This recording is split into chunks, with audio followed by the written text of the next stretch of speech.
खंडवा विधानसभा 177 से संदीप अटूट बहुजन समाज पार्टी से प्रत्याशी भाजपा और कांग्रेस पर खूब साधा निशाना। खंडवा से संवाददाता नेहा वर्मा, मंगल धुर्वे की रिपोर्ट। Red news channel. आज हम पहुंचे हैं मध्य प्रदेश के खंडवा विधानसभा क्षेत्र में। यहाँ पर बात करेंगे हम यहाँ प्रत्याशी संदीप जी से। सर, आपकी पार्टी का नाम बताइए।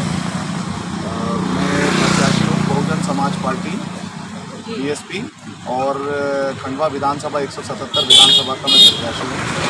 और हम लोग मेहनत कर रहे हैं, मतदाताओं से खंडवा शहर के नागरिकगण से मुलाकात कर रहे हैं और चुनाव का प्रचार करते करते अभी इस तरफ आए हैं हम लोग स्टेडियम की तरफ। तो कैसा चल रहा है आपका प्रचार? मतलब प्रचार को गति मिलती जा रही है, दिन पे दिन गति मिलती जा रही है, लोगों का अच्छा सहयोग मिलता जा रहा है और लोग जो है वो परिवर्तन के लिए प्रयास कर रहे हैं। और कहीं ना कहीं हमारा भी ये प्रयास है कि लोग जो चाहते हैं उनको एक अच्छा विकल्प दें और जनता कहीं ना कहीं कमल मतलब भारतीय जनता पार्टी और कांग्रेस से ऐसे बहुत सारे मतदाता हमें शहर में मिलते जा रहे हैं जो कि दोनों ही पार्टियों से सहमत दिखाई नहीं दे रहे हैं और हम उन्हें एक मजबूत तीसरा विकल्प देने के प्रयास में हैं। और हमें दिन पे दिन का इस विषय पर हमें दिन पे दिन मतदाताओं का ज़्यादा से ज़्यादा सहयोग मिलता जा रहा है। इस बार का चुनाव किन मुद्दों पर रहेगा आपका? मैडम, मुद्दे हमारे जो है दिनचर्या से जुड़े हुए जो डेली के मुद्दे हैं हमारे, जिनसे हमारी जनता डेली जूझती है, चाहे वो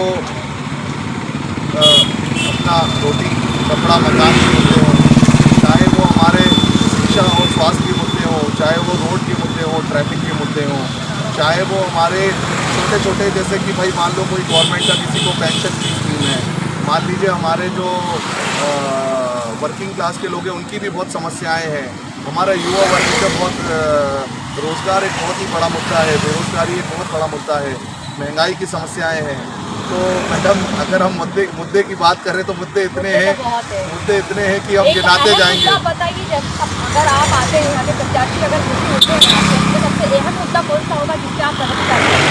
देखिए मैडम, प्रत्याशी तो मैं घोषित हो चुका हूँ, अब तो जनता के हाथ में है पूरा जो विधानसभा चुनाव। और अगर जनता आशीर्वाद दे करके अगर मुझे मौका आगे देती है, अगर आपको मौका मिलता है तो आप ऐसा कौन सा मुद्दा सबसे पहले युवाओं के लिए क्या करेंगे? देखिए, युवाओं के लिए आज रोजगार सबसे बड़ा मुद्दा है। और आज शहर की अगर हम बात करें तो सारी जनता जो है वो बेरोजगारी और महंगाई से त्रस्त है, तो ये एक सबसे बड़ा मुद्दा है। और सिर्फ बात मुद्दे की नहीं होती है, मुद्दा तो चलिए ऐसा है कि और दूसरे मुद्दे भी अहम है, ऐसी बात नहीं कि नहीं है। आज जो है हमारे किसान वर्ग की भी बड़ी समस्याएं हैं, उनको समय पर MSP नहीं मिलता है। कुछ अन्य पार्टियां जो है उनको वादे कर देती हैं कर्ज माफ़ी के, लेकिन ये वादे सिर्फ खोखले वादे होते हैं। हमारे जो है व्यापारी बंधुओं के भी मुद्दे कोई कम छोटे मुद्दे नहीं हैं। अगर आज किसानों और मजदूरों के जेब में पैसा अगर नहीं होगा तो हमारे व्यापारियों की भी दुकान और बिजनेस जो है ठंडे बैठे हुए हैं। आज महिलाओं को भी जो है वो कई सारी चीज़ों में परेशानियां होती है और जो है उनको भी हमें आगे ज़्यादा से ज़्यादा मौका देना है। युवा वर्ग में अपने सारे बच्चों को, बेटों को, बेटियों को, सभी को मौका देना है। लेकिन अगर रोज़गार अगर नहीं मिलेंगे, सरकारी नौकरियाँ हज़ारों की संख्या में खाली पड़ी है, तो ये हम सब के लिए बड़ी समस्या है। और अभी चुनाव प्रचार में मैं हमारे परिवार के हमारे सभी साथी और यहाँ पे खंडवा विधानसभा के सारे नागरिकगण हमें पूरा सहयोग दे रहे हैं। मेरे साथ मेरे परिवार के भी लोग चल रहे हैं, मेरे काका जी, और हमारा पूरा खंडवा शहर के सारे मतदातागण, सारे नागरिकगण हमारा पूरा सहयोग कर रहे हैं। मैं सभी का एक बार शुक्रिया करना चाहता हूँ। और हमारी जनता, खंडवा की विधानसभा की जनता बहुत ही जागरूक जनता है। मैं सभी को कहना चाहता हूँ, अपील करना चाहता हूँ कि इस बार ज़्यादा से ज़्यादा वोट डाल करके बहुजन समाज पार्टी को खंडवा में विजय बनाएं और मध्य प्रदेश में भी बहुजन समाज पार्टी को ज़्यादा से ज़्यादा विधायकों को जिता करके बहुजन समाज पार्टी को मध्य प्रदेश में सरकार बनाएं। मैडम देखिए, मुकाबला तो हमसे ज़्यादा आपको समझ में आ रहा होगा क्योंकि आप भी मार्केट में घूम रहे हैं, आप भी देख रहे हैं। भाई ये तो ज़्यादातर पहले दो पार्टियों ने इस तरीके से मतदाताओं को भ्रमित किया हुआ था खंडवा में कि भाई पंजा है, पंजा नहीं ठीक कर रहा है तो कमल को ले आओ, कमल ठीक नहीं कर रहा है तो पंजे को ले आओ। लेकिन बहुजन समाज पार्टी ने इस बार एक मजबूत विकल्प दिया है, एक पढ़ा लिखा शिक्षित उम्मीदवार दिया है। तमाम योजनाओं के साथ आज मध्य प्रदेश आगे बढ़ रहा है। घर घर में रसोई गैस, किसान निधि के साथ किसानों के चेहरे पर मुस्कुराहट, करने का मौका मिले और उनको उनकी आवाज पर काम किया जाए। लाडली बहना का सम्मान, तीर्थ यात्रा योजना के माध्यम से बुजुर्गों को तीर्थ यात्रा और मैडम देखिए, विकास तो ऐसा है कि अगर जनता मुझे मौका देती है तो ये मेरे अकेले का चुनाव नहीं है, ये तो पूरी जनता का चुनाव रहेगा। और ये जो सरकार खंडवा की रहेगी या जो ये विधानसभा खंडवा की रहेगी, वो सिर्फ मेरी नहीं, पूरी जनता की सरकार रहेगी और पूरी जनता का और सभी समाज का काम होगा। मतलब आपको लगता है आप बदलाव लाएंगे? हमें पूरा विश्वास है कि इस बार बहुजन समाज पार्टी की जो है यहाँ पर खंडवा विधानसभा में जीत जरूर होगी। मैं यही कहना चाहता हूँ कि मेरा लड़का जो है अहमदपुर खड़गांव से खड़े हुए हैं, संदीप जी अटूट बहुजन समाज पार्टी में खड़े हुए हैं। तो मेरे को लग रहा है गांव-गांव हम लोग घूम रहे हैं, कुछ रिश्तेदारी भी सब सारे समाज मिलते हैं, आश्वासन पूरा दे रहे हैं कि भैया आपकी हमको बहुत अच्छा बदलाव करना है।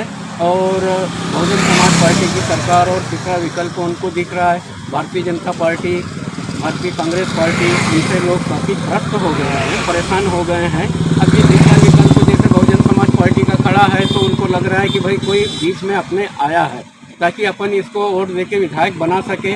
और गांव में जो बच्चे पढ़े लिखे हैं, शहर में जो बच्चे पढ़े लिखे हैं, इनको नौकरियां नहीं मिल रही, तो ये तो दोनों पार्टियां आश्वासन देती है पर नौकरी किसी को नहीं अभी तक दिए इन्होंने। मैं जब से देख रहा हूँ आज 18-20 साल से किसी को नौकरियां नहीं मिलती है। सब पैसों की दुनिया है। आजकल जो विधायक बन जाता है वो भारी भरकम बन जाता है। क्या अभी पंधाना में राम दांगोरे जी खड़े हुए, मैंने बोला कि भाई मेरा BPL में नाम डाल दो। आश्वासन दे दिया अहमदपुर खड़गांव में और आवेदन भी मैंने दिया, लेकिन उन्होंने कुछ नहीं किया। आवेदन तो ले लिया, वहाँ तहसीलदार को और पटवारी जी को बोला कि ये दादा का काम 8 दिन में कर देना। मैडम वो काम नहीं हुआ। फिर मैं मुकेश कन्वे नहीं हुआ ना। फिर मैं मुकेश कन्वे जी के पास गया, समाज के हिसाब से समाज के थे, वो रिश्तेदारी में भी थे, लेकिन उनको नहीं बताई। फिर उनको मैंने समस्या बताई, ज़्यादा 8 दिन में काम हो जाएगा। पटवारी जी से चर्चा उन्होंने करी, लेकिन वो मेरा काम नहीं हुआ।